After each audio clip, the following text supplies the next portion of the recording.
الحمدللہ رب العالمین والعاقبۃ للمتقین والصلاة والسلام علی اشرف الانبیاء والمرسلین اعوذ باللہ من الشیطان الرجیم رجال لا تلہیہم تجارۃ ولا بیع عن ذکر اللہ واقام الصلاۃ وایتاء الزکاۃ۔ رجال وہ بڑی شان والے مرد ہیں، لا تلہیہم تجارۃ کہ جنہیں تجارت غافل نہیں کرتی، ولا بیع اور نہ ہی کوئی خرید و فروخت، عن ذکر اللہ اللہ تعالیٰ کے ذکر سے، واقام الصلاۃ وایتاء الزکاۃ اور نماز قائم کرنے اور زکوٰۃ دینے سے، یخافون یوما تتقلب فیہ القلوب والابصار وہ اس دن سے ڈرتے ہیں جس میں دل اور آنکھیں الٹ جائیں گی، لیجزیہم اللہ احسن ما عملوا تاکہ اللہ تعالیٰ انہیں اس کا بہترین بدلہ دے جو انہوں نے کیا، یا پھر اس کا دوسرا ترجمہ یہ ہے کہ اللہ رب العالمین ان بہترین اعمال کا بدلہ، یعنی اعمال کا بدلہ یا پھر ان اعمال کا بہترین بدلہ، یہ دونوں اس کے ترجمے موجود ہیں۔ احسن ما عملوا ویزیدہم من فضلہ اور انہیں اپنے فضل سے زیادہ دے، واللہ یرزق من یشاء بغیر حساب اور اللہ تعالیٰ جس سے چاہتا ہے بے حساب دیتا ہے۔ اس سے پچھلی آیت کے اندر ہم نے یہ بات پڑھی تھی مسجد کے متعلق کہ اللہ رب العالمین نے نور ہدایت جو ہے وہ مساجد کے اندر رکھا ہے، اور اللہ تعالیٰ نے اس بات کا حکم بھی دیا کہ مساجد کے اندر اللہ رب العالمین کا نام لیا جائے اور مساجد کی تعظیم کی جائے اور صبح شام اس کے اندر تسبیحات بیان کی جائے۔ تو اس کے بعد جو مسجد کے ساتھ تعلق ہے، کس قسم کے لوگوں کا تعلق ہوتا ہے، اس آیت مبارکہ کے اندر اللہ تعالیٰ نے اس کی وضاحت کی ہے۔ رجال یعنی کچھ مرد ایسے ہیں، عظیم الشان مرد ہیں وہ، کیونکہ ہر ایک اس کے اندر شامل نہیں۔ یہ بڑی ہمت کا کام ہوتا ہے کہ انسان جب خرید و فروخت کر رہا ہو، جب سودا بک رہا ہو اور انسان کو منافع نظر آ رہا ہو، فائدہ نظر آ رہا ہو، اس وقت عین اسی وقت اذان ہو جائے اور وہ بندہ نماز کی وجہ سے اپنی اسی خرید و فروخت کو جو آپس میں ان کے معاملات طے ہو رہے تھے، بظاہر اس کے اندر انسان کو بہت نفع بھی مل رہا تھا، لیکن وہ کیا ہے ساری چیزوں کو قربان کر دیتا ہے، چھوڑ دیتا ہے اور وہ کہتا ہے کہ نہیں بس میں نے اب نماز کی طرف جانا ہے۔ تو اللہ تعالیٰ فرماتے ہیں یہ رجال عظیم الشان مرد ہیں، کیونکہ ہر ایک یہ کام نہیں کر سکتا۔ انسان یہی کہتا ہے، جیسے ہماری سستیاں ہو جاتی ہیں، ہم کہتے ہیں ابھی تو 15 منٹ پڑھیں، 20 منٹ پڑھیں، چلو چلے جائیں گے، آرام سے پہنچ جائیں گے۔ پہنچتے پہنچتے امام صاحب کے بھی 10 منٹ ابھی ہیں، 25 منٹ ہیں جماعت ختم ہونے میں۔ تو کیا ہے ہم آہستہ آہستہ سستی کرتے کرتے کرتے کرتے بس اوقات یا تو جماعت ہی نکل جاتی ہے یا پھر آخری تشہد کے اندر آ کر ملتے ہیں، یا پھر کم از کم یہ ہوتا ہے کہ وہ جو تکبیر اولیٰ ہے وہ تو کم از کم رہ ہی جاتی ہے، کیونکہ ہم اتنا سا وقت لے کر وہ وہاں سے گھر سے یا بازار سے جہاں سے بھی نکل رہے ہوتے ہیں اپنی ساری مصروفیت کو چھوڑ کر، کیونکہ اب اس کے بعد بڑی مشکل سے انسان پہنچ پاتا ہے۔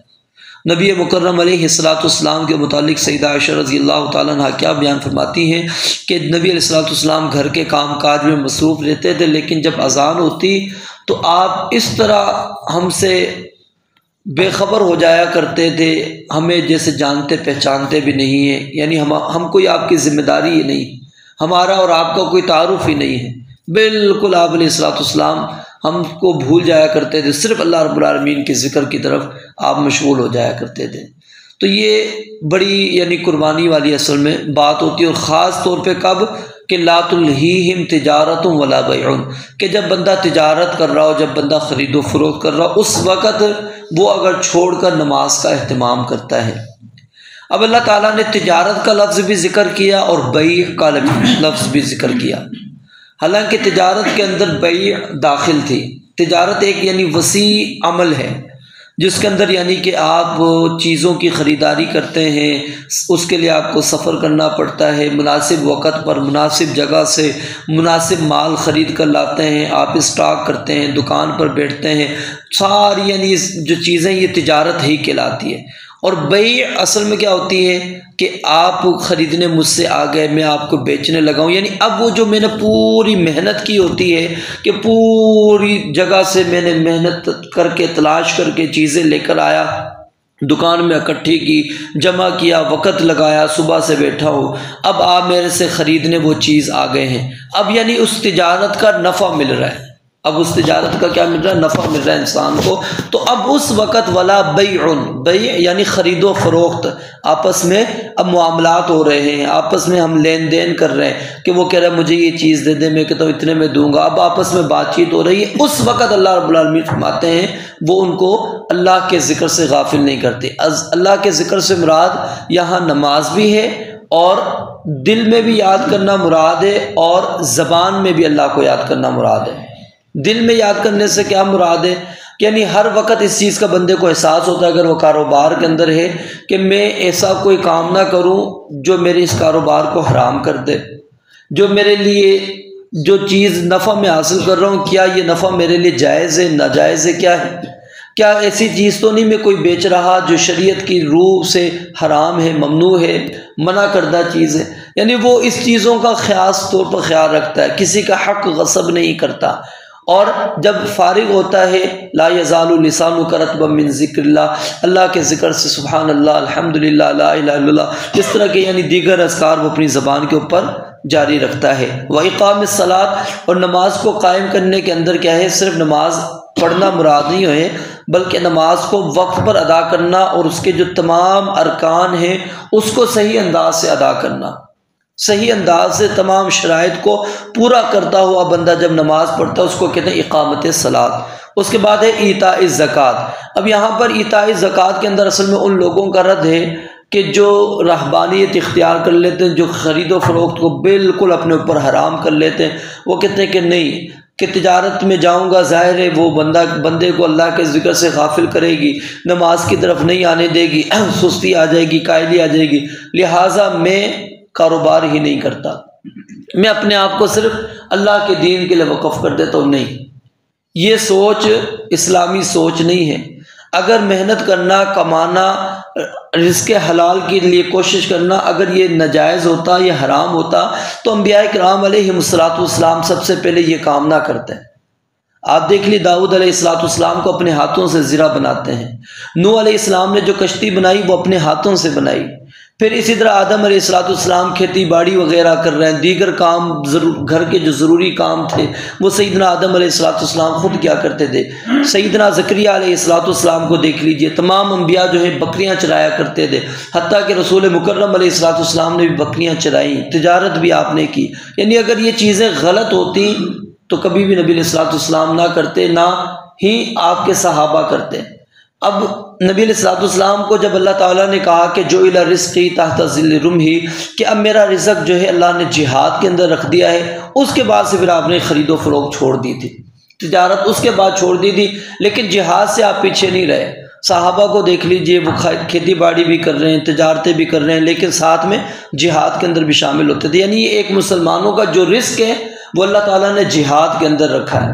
یہ رزق آج ہم نے مسلمانوں نے اس کو بالکل ترک کیا ہوا، چھوڑا ہوا ہے، اور اس کی وجہ کیا بنی کہ جب اللہ کے نیک بندے جو تھے، مقرب بندے، یعنی ہماری نظر میں تو ظاہر وہ نیک ہی ہے نا، جو بندہ مسلسل نمازیں پڑھ رہا ہے، قرآن کی تلاوت کر رہا ہے، ذکر و اذکار کر رہا ہے، صبح شام وہ بندہ اللہ کی عبادت کے اندر لگا ہوا ہے، ہم اس کو ولی مانتے ہیں، اللہ کا ولی مانتے ہیں کہ جی اللہ کا ولی ہے، برگزیدہ ہے، چنا ہوا ہے۔ کیوں؟ کہ ہمیشہ یہ اللہ کی عبادت کے اندر لگا رہتا ہے۔ جب لوگوں نے دیکھا کہ جب ان کو کام سے کوئی سروکار نہیں ہے، یہ خرید و فروخت نہیں کرتے، تو انہوں نے سمجھا شاید یہ خرید و فروخت کرنا ہی حرام ہے، یہ لغو کام ہے، فضول کام ہے جو انسان کو اللہ کے ذکر سے غافل کر دیتی۔ نہیں، اللہ رب العالمین نے صرف اس تجارت سے منع کیا جس کی وضاحت امام بخاری رحمۃ اللہ علیہ نے نقل کی صحیح بخاری کے اندر قتادہ کے قول سے، کہ وہ بیان کرتے ہیں کہ صحابہ کرام رضوان اللہ علیہ مجمعین وہ کیا تھے، کان القوم یتبایعون و یتجرون، کہ صحابہ کرام جو ہیں وہ آپس میں خرید و فروخت بھی کرتے تھے، تجارتیں بھی کیا کرتے تھے، اور جب ان کے اوپر کوئی اللہ کا حق آ جاتا تھا تو اس حق کے اندر ان کی تجارت اور ان کی خرید و فروخت وہ غافل نہیں کرتی تھی۔ حتیٰ یؤدوہ الی اللہ، یہاں تک کہ وہ اللہ کا حق ادا کرتے، یعنی نماز کے وقت پہ وہ نماز بھی ادا کرتے تھے، جہاد کے وقت پر وہ جہاد بھی کیا کرتے تھے، سارے کام کرتے تھے صحابہ۔ لیکن یہ نہیں ہے کہ وہ ایک کام میں لگ گئے تو باقی چیزوں کو چھوڑ دیا تھا۔ ہم نے صرف کیا ایک کام کو پکڑا، یا تو میں خرید و فروخت کے اندر ہوں تجارت میں تو میں نے صرف تجارت کو لے لیا ہے، اگر میں نماز کی طرف ہوں تو میں نے صرف نماز کو لے لیا۔ حالانکہ یہ طرز عمل درست نہیں ہے، انسان کو محنت کرنی چاہیے، کوشش کرنی چاہیے، خرید و فروخت بھی کرے اور ساتھ میں اللہ کا ذکر بھی کرے۔ اور ایتاء زکوٰۃ کے اندر یہی چیز، یہی نکتہ ہے، کیونکہ جب بندہ کمائے گا تو زکوٰۃ دے گا نا، جب اس نے کمانا ہی نہیں ہے تو زکوٰۃ کس چیز کی اس نے دینی ہے؟ تو یہ ایتاء زکوٰۃ بھی یہ بتاتا ہے۔ پھر آگے اللہ رب العالمین نے فرمایا یخافون یوما، صرف یہ نہیں کہ وہ اللہ کے ذکر سے غافل نہیں رہتے، بلکہ وہ ڈرتے ہیں قیامت کے دن سے، کہ جس دن آنکھیں پھر جائیں گی، دل پھر جائیں گے، لیجزیہم اللہ احسن ما عملوا، تاکہ اللہ تعالیٰ ان کو ان اعمال کا بہترین بدلہ دے جو وہ کر آئے ہیں، یا پھر اللہ رب العالمین ان بہترین اعمال جو کر آئے، یعنی اعمال جو کہ انسان نے، مثال چھوٹا سا عمل ہے لیکن اللہ تعالیٰ اس کا عمل کا جو ثواب ہے، بدلہ، وہ بہتر انسان کو دے دیتا ہے، یا پھر انسان نے اچھے عمل کیے ہیں اس کا بھی اللہ رب العالمین بدلہ دے رہے ہیں، یعنی اچھے عمل بھی مراد ہو سکتے ہیں اور عمل تھوڑا ہے لیکن اس کا بدلہ زیادہ ہے۔ واللہ یرزق من یشاء بغیر حساب، اور اللہ تعالیٰ نے اس آخر آیت کے اندر یہی بات بیان فرمائی کہ اللہ رب العالمین بدلہ تو دیتا ہے لیکن اپنے فضل سے بڑھا کر دیتا ہے۔ حقیقت یہی ہے کہ جو بھی عمل ہمارے ہوتے ہیں وہ اس کے مطابق تو شاید نہیں ہوتے جو اللہ رب العالمین کی بارگاہ کے اندر 100% نمبر لیتے ہوں، لیکن اللہ رب العالمین کا یہ احسان ہوتا ہے کہ اللہ رب العالمین کا یہ فضل ہوتا ہے کہ اللہ تعالیٰ اس کو انسان کے لیے قبول کر لیتے ہیں۔ ٹھیک ہے، وہ تھوڑی سی محنت ہے، اللہ رب العالمین اس کو بڑھا چڑھا کر دے دیتے ہیں، بڑھا کر، بغیر حساب کے، کوئی حساب نہیں۔ یہ تو ہماری نظروں کے اندر ہے نا، ایک نیکی کی 10 مل گئی، 700 مل گئی، اب 700 سے کتنا زیادہ ہے کوئی بہتر نہیں جانتا، کتنا اللہ بڑھا کر دے دیتا ہے۔ تو اللہ کے خزانوں کے اندر کمی نہیں ہے، انسان کے اندر سستی آ جاتی ہے، کوتاہی آ جاتی ہے، وہ غافل ہو جاتا ہے، لیکن اللہ رب العالمین انسان کی محنت کو ضائع نہیں کرتے۔ رب العالمین سے دعا ہے اللہ تعالیٰ سمجھنے، عمل کرنے کی توفیق عطا فرمائے۔ وآخر دعوانا الحمدللہ رب العالمین۔